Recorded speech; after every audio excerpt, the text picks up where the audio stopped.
বুঝতে পারছো এলাকাটা খুব বিপজ্জনক। শালবনে আছি, মানে একদম পুরাটা বন জঙ্গল, যে কোনো সময় ভাগ আসবে না। এটা পিছন সাইড, কি সুন্দর একটা মসজিদ করছে দেখো। এটার নাম হচ্ছে আফতাবগঞ্জ মসজিদ। খুবই খুবই সুন্দর হয়েছে মসজিদ।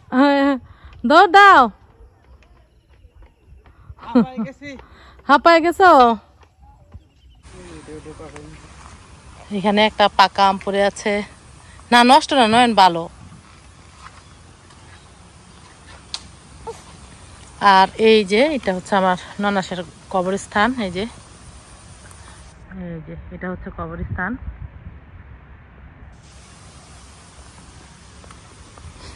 আর দেখো এখানে কত আম পড়ে আছে। মাশাআল্লাহ তাবারাকাল্লাহ, প্রচুর পরিমাণ আম এখানে ঘাটে মাঠে যেখানে সেখানে আম পড়ে থাকে। আর এখানে আমরা অনেক দিন ধরে আসছি। যে ভিডিওগুলো যদি দেখতে চাও তাহলে জান্নাতুল শামী ব্লগসে চলে যাও, এখানকার অনেক সুন্দর সুন্দর ভিডিও দেখতে পারবা। আর দেখো আমরা এখন সবাই রেডি হচ্ছি, অলরেডি সবাই রেডি হওয়ার ডান। আমরা এখন চলে যাব অনেক দূরে ঘোরার জন্য। আর কি কি দেখাচ্ছি সবই দেখতে থাকো। বাচ্চারা কেমন লাগছে জানি, হ্যাঁ দাঁড়া দাঁড়া একটু দাঁড়া, তোমার কি সময় লাগবে? না না না, চলতে যেতে পারবা। আচ্ছা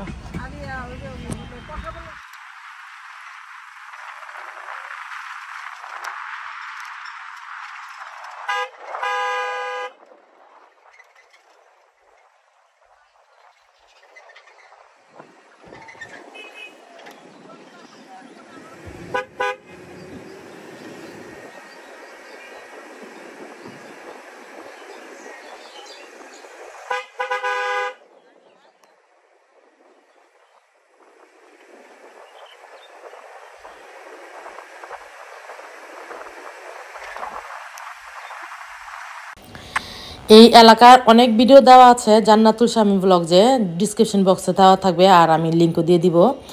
এখানে যে টাইটেলটা থাকবে, টাইটেলের সাথে যে নীল কালার একটা লেখা থাকবে, ওইখানে ক্লিক করলে চলে যাবো এখানে দেখার জন্য। আর এই যে গ্রাম ছাড়া রাঙামাটির পথ, আসলে কিন্তু রাঙামাটি এখানে মাটিগুলো কিন্তু লাল কালার।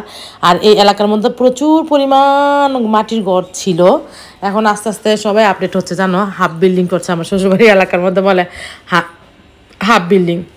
আর এই যে দেখো একটু পরে পরে তাল গাছ, এই যে ছোট্ট একটা বাড়ি দেখো, একটু কল্পনা করো তো বাড়িটা কত সুন্দর।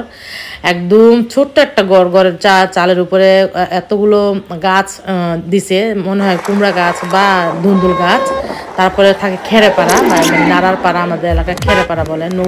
ধান নেওয়ার পরে যেই ইগুলো থাকে, ধান গাছগুলো থাকে, ওগুলোর কিন্তু পাড়া দেয় গরুকে খাওয়ানোর জন্য। এই ঘরটার সামনে কতগুলো গরু ছিল। কিরকম লাগে, সামনে পুরোটা হচ্ছে একটা বন, মানে চক বলে। তাহলে বলো তো কি সুন্দর লাগে এই সিনারিগুলা। এদের জীবনটাই না অনেক ভালো, অনেক সুন্দর একটা জীবন। যখন ওদের সাথে মিশবা, এই যে দেখো বাম সাইডে যে বাড়িগুলা, তখন মনে হয় যে এদের জীবনটা আসলেই অনেক সুন্দর, একদম সহজ সরল একটা লাইফ।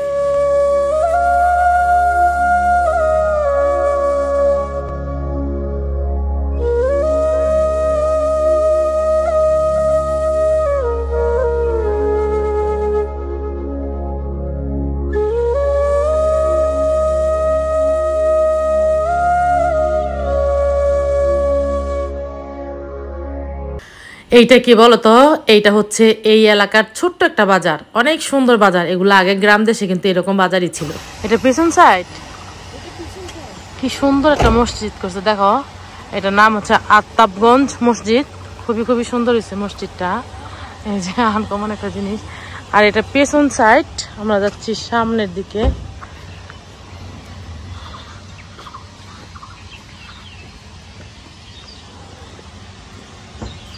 আচ্ছা বাবু, ও এখনো কাজ শেষ হয় নাই না, এখনো কাজ শেষ হয় নাই। আর অনেক যাই করছে, রুচিশীল একটা মানুষ, অনেক বেশি রুচিশীল। দেখো প্রত্যেকটা জিনিস অনেক সুন্দর।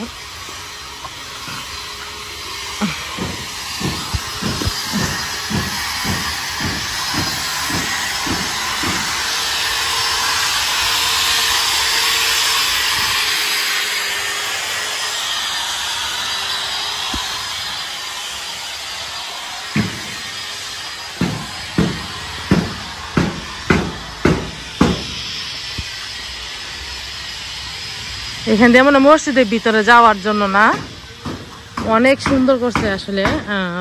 তোমাদের কি বলবো, আমি নিজে অবাক হয়ে গেলাম এই ইয়াগুলো দেখে। এটা কি সামনের সাইড না? দিনাজপুরে এই মসজিদটা কিন্তু অনেক বড়, বিরাট বড় একটা মসজিদ। আর যিনি এই মসজিদটা নির্মাণ করছে, আমি শুধু তার কথাই ভাবছি যে কতটা মন মানসিকতা কীরকম যে এইরকম একটা মসজিদ উনি এখানে করলো। কয়েকশো হাজার কোটি টাকা আমার বিশ্বাস যেখানে খরচা হয়েছে, কারণ এই এরিয়াটা অনেক বড় একটা জায়গায় নিয়ে করছে। আর এই যে দেখো খেদমত করছে, প্রচুর পরিমাণ মানুষ এখানে খেদমত করতেছে। এখানে আমি যতটুকু ঘুরে দেখলাম মিনিমাম 100 জন মানুষ এখানে কাজ করছে। আর এই যে প্রত্যেকটা জিনিস এত দামি দামি, এত টাকা দিয়ে করছে, ছোট্ট ছোট্ট করে এত সুন্দর সুন্দর করে বসাইছে প্রত্যেকটা জায়গার মধ্যে। কতটা রুচিশীল ওই লোকটা, আমি সত্যিই আমার মনে হচ্ছিল যে সামনাসামনি যদি একটু ওনাকে দেখতে পারতাম, আসলে উনি কোন ক্যাটাগরির লোক। হ্যাঁ, ছোঁয়ার তো সমস্যা, জুতাগুলো তো আমার বাচ্চার সমস্যা। একদম ঢুকে গেলাম মসজিদের ভিতরে। আর ভিতরে ঢুকে আমার কাছে অন্যরকম একটা ভালো লাগার মতো একটা মানসিকতা কাজ করছিল। আসলে আমার লাইফে প্রথম দেখা বাংলাদেশে এইরকম একটা মসজিদ। আমি তোমাদের সাথে সবই শেয়ার করছি। দেখো এখানে একটা কত দামি দামি জিনিস ইউজ করা হয়, কতটা কীরকম মন মানসিকতা। এখানে পাথরগুলো শুধু বসানো। আর একটা কথা বলি, টাইলস ছোট ছোট করে টাইলস করে বসা, তার মধ্যে পাথর প্রত্যেকটা জায়গার মধ্যে আমি দেখলাম এইরকম। আমরা সাধারণত রুমের মধ্যে টাইলস করতে পারি না, আমাদের কত পরিমাণ টাকা খরচা হয়। এই যে বাম সাইডে দেখছো, এগুলো সব পাথর। এই দেয়ালটা হচ্ছে পুরাটাই পাথরের। আর এই যে এখানে লেখা আছে একমাত্র সিঁড়িগুলি ছাড়া কোথাও হাত লাগাবেন না। তার পেছনের কারণ আছে, দেখো এগুলা কি সুন্দর জিনিস, পাথর আর ছোট ছোট টাইলসগুলো টুকরো টুকরো, বড় বড় টাইলসগুলো এরকম করে টুকরো করে ডিজাইন করে কেটে লাগানো। কি পরিমাণ খরচা আর কি পরিমাণ সুন্দর করে এত সুন্দর ফিনিশিং করে কাজগুলো করা। এটা কি মসজিদ নাকি কি, আমি অবাক হয়ে গেলাম। মানে ওরা কি সবাই উপরে উঠেছে? পাথর বসানো, প্রত্যেকটা ইয়েতে পাথর বসানো, মানে টাইলসগুলো কেটে কেটে এরকম করে ডিজাইন করে পাথর বসাইছে। তাহলে বুঝো এই ছোট ছোট টাইলস, এই যে পিছিয়ে পিছিয়ে টাইলসগুলো বসাইছে এখানে। হ্যাঁ, আশ্চর্য হয়ে গেলাম দেখে। এই যে প্রত্যেকটা জিনিসই এত সুন্দর করে করছে। এই যে এটা তো আবার অন্য ডিজাইন, মানে নিচতলার মধ্যে ছিল একটা ডিজাইন আর উপরের তলা হচ্ছে আরেকটা ডিজাইন। আর এই জায়গাটা দেখো কত সুন্দর করে করছে, মাশাআল্লাহ তাবারাকাল্লাহ। অনেক রুচিশীল একটা মানুষ যে এই কাজটা করছে।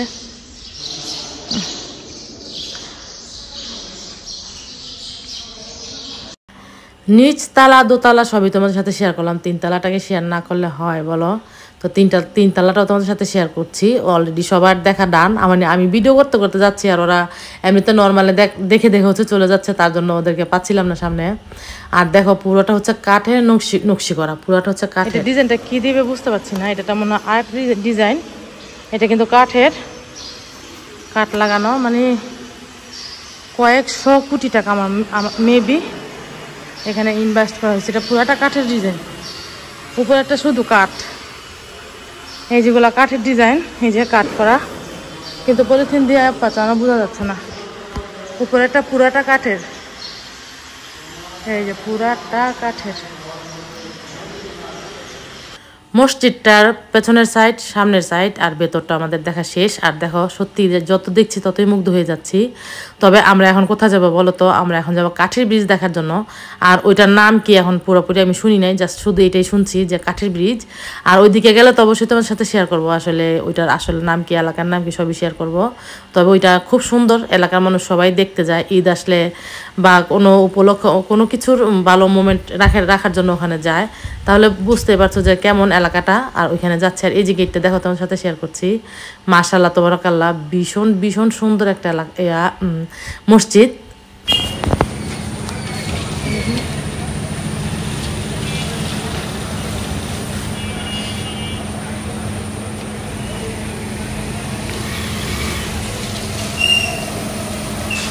আর নাস্তা কেনা শেষ আমাদের।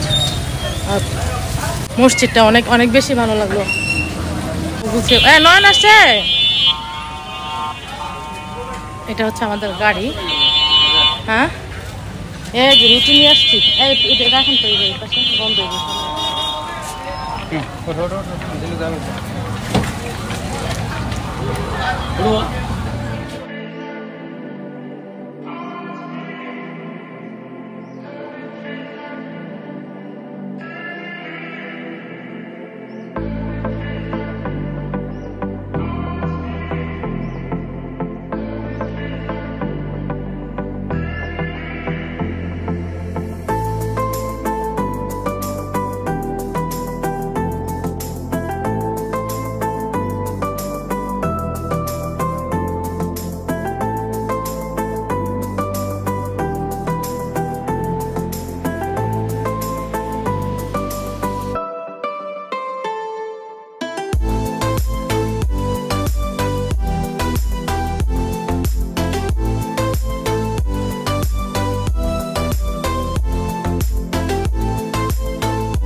নয়ন, এখন আমরা কোথায় চলে আসলাম? এটার নাম কি?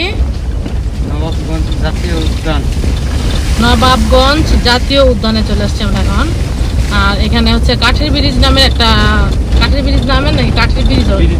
আচ্ছা, কাঠের ব্রিজ আছে এখানে, আমরা সেটা দেখতে আসছি। আর এত কাছাকাছি আসছি আর ওইটা না দেখে চলে যাবো, এটা কি ভয় বলো? তার জন্য ভাবলাম যে আমরা এটাও দেখে যাই। কিন্তু ভাই আমার ভীষণ ভয় লাগছে, কারণ বুঝতে পারছো এলাকাটা খুব বিপজ্জনক।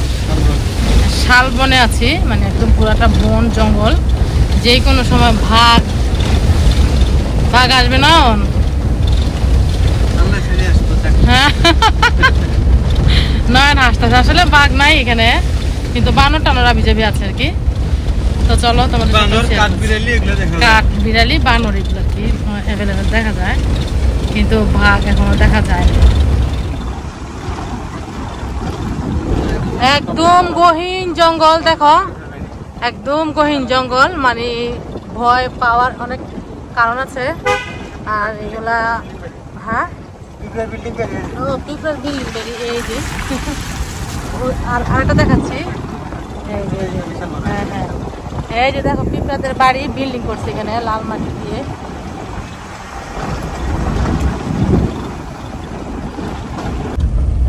এটা কি বিল? চলন বিল না? আশফিরার বিল। এটা আশুলিয়া, আশুলিয়ার বিল এটা, এটা আমাদের ঢাকার আশুলিয়া। আশুলিয়া। আমরা এখানে আসছি মূলত এই ব্রিজটার জন্য। এটা কি ভাবি কোনো পার্কের জন্য বানাইছে, মানুষ ঘোরার জন্য নাকি কোনো? আচ্ছা, দুইটাই হচ্ছে বন, যেহেতু দুইটাই বন, তাহলে মানুষ কিন্তু এমনি এসে ঘোরার জন্য বানাইছে এটা। হ্যাঁ হ্যাঁ হ্যাঁ, এক বন থেকে আরেক বনে আসার জন্য। আর ওইদিকে প্রচুর পরিমাণ গরু বনের মধ্যে, তার মানে বাঘ নাই। বাঘ থাকলে তো এই গরুগুলো সব খায় ফেলতো। আর এই যেখানে চাষ করে না, এই যে ধানের দেখা যাচ্ছে। তারপরে মাছ আছে এখানে, শালুক পাতা, ওই যে শালুক পাতা কত বছর পরে দেখলাম।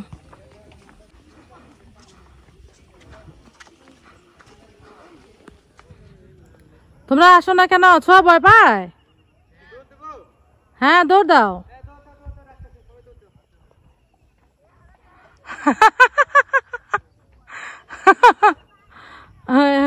দৌড় দাও। হাঁপায় গেছো?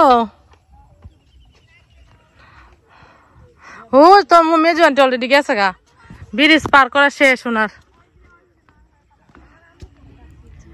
এখানে শাপলা পাতা দেখছি, ফুল আছে, যে শাপলা ফুল এখানে, বাট এই শাপলা ফুল কিন্তু সকালে ফুটে না ভাবি। হ্যাঁ সকালবেলা একদম ফুটে। আর এখানে বালি শাপলা পাতা আছে, দেখতেই পাচ্ছি আমি।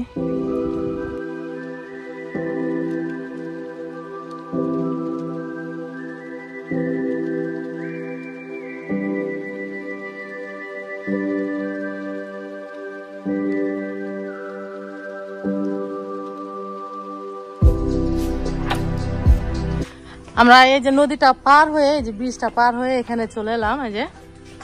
আর একটা নাগরদোলা পাচ্ছি, ছোঁয়া নাকি ওখানে উঠবে, দেখা যায় কি হোক।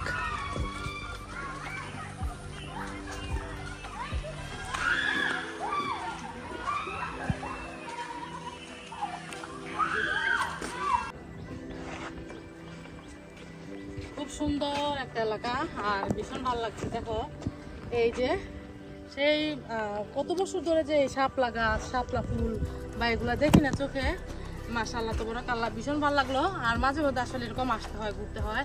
আর আগামীকালকে সকালবেলা আমরা সবাই চলে যাব, খুব মন খারাপ। আর এই যে এটা কিন্তু একটা বন, এই যে দেখো এগুলো হচ্ছে পুরো বন। আর ওই যে ওই দিকটা হচ্ছে গ্রাম, ওই দিকটা হচ্ছে গ্রাম। অনেক কিছু ঘুরলাম, অনেক জায়গায় দেখলাম, অনেক কিছু দেখলাম, কিন্তু তোমাদের যে বলছিলাম যে আমার অসুস্থ শরীর, কিন্তু কেন অসুস্থ, কিসের অসুস্থ ওইটা বলি নাই। আমার আসলে কালকে আমরা সবাই নদীতে গোসল করলাম দেখলা, তারপরে থেকে আমি নদী থেকে আসার পরে আমার শরীরটা অনেক জ্বর একটা ফিল হচ্ছিল, যে জ্বর আসছে এরকম। আর তখন আর অত কিছু বুঝি না, জ্বর আসছে এটা কোনো ম্যাটার না। আর সকালবেলা ঘুম থেকে উঠে আমরা আমার ফ্যামিলির অনেক মানুষই মানে বাচ্চারা সহকারে হঠাৎ করে বমি আর পাতলা পায়খানা কারো হচ্ছিল না, বাট বমিটা হচ্ছিল, সবারই এইরকম অবস্থা। আর আমরা তো নদীতে ভিজছি, এটার জন্য হয়তো মনে করতাম আমরা নদীতে ভিজার পরে এই সমস্যা, আসলেই কিন্তু তা না। যারা বাড়িতে ছিল নদীতে যায় না তাদের এইটা হয়েছে, হয়তো বা পেটের ভিতরে গরম ঢুকছিল। গতকালকে আম কাঁঠালে তো তোমাদের সাথে শেয়ার করা হয় না, প্রচুর পরিমাণ খাওয়া হচ্ছে গাছের, মানে ওদের প্রচুর গাছ, বাগান টাগানে এইসব আর কি। আমার ননাস থাকতে আর অনেক ছিল, অনেকগুলো গাছ ছিল। আর এইরকম করতে করতে খাওয়া দাওয়া হচ্ছিল প্রচুর পরিমাণ, শুধু যে আম কাঁঠাল তা না, প্রচুর পরিমাণ খাওয়া হচ্ছে, মাছ মাংস ভাত ভর্তা, মানে সব কিছুই চলছিল। আর কালকে মেলানি যে খাওয়া দেখলা, যে মেলানি খাইছি, তারপর রুটি খাওয়া, ভাত খাওয়া, মানে খাওয়ার পরিমাণটাও সবার একটু বেশি হয়েছিল। পেটের মধ্যে মেবি গ্যাস জমছিল, গরম যেটাকে বলে, তার জন্য সবাই অসুস্থ হয়ে পড়ছি। আর যাই হোক, আজকে আমি অনেক বেশি অসুস্থ ছিলাম, যে আজকে যে এখানে আসতে পারবো এটা আমি কখনো কল্পনাও করতে পারি নাই। সবাই আমি জানি যে আমি যদি না আসিস তাহলে সবাই কষ্ট পাবে, মানে সবার আশাটাই নষ্ট হয়ে যাবে। তার জন্য নিজেকে কষ্ট দিলাম, শাস্তি দিলাম, কিন্তু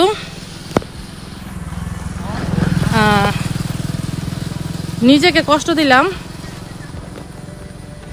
মানে তারপর নিজেকে কষ্ট দিলাম, কিন্তু ভাবলাম যে যদি না হাঁটতে পারি তাহলে গাড়িতে বসে থাকবো, সবাই তারপর আনন্দ করুক, কারণ আমি না আসলে হয়তো বা কেউ আসতো না এই জন্য। আর আজকের মতো ভিডিওটা এখানে শেষ করে দিচ্ছি, তোমরা সবাই ভালো থেকো, আল্লাহ হাফেজ। আর এই যে তোমাদের এখনো শেষ হয় নাই, কি ঘোরা শেষ হয় নাই কেন? এই যে দেখো কি সুন্দর। আর সিফাত বাবু শুধু লজ্জা পাইল, সিফাত ওইটা কিন্তু কত সুন্দর, দেখো এখানে সবচেয়ে সুন্দর বাংলাদেশ, সবচেয়ে সুন্দর আমি। হ্যাঁ আসলেই আমাদের স্বর্ণা বাবু খুব সুন্দর, এটা হচ্ছে বংশের মেজু মেয়ে। হ্যাঁ, তো আজকের মতো ভিডিওটা শেষ করে দিচ্ছি, তোমরা সবাই ভালো থাকো, সবাই বলো আল্লাহ হাফেজ।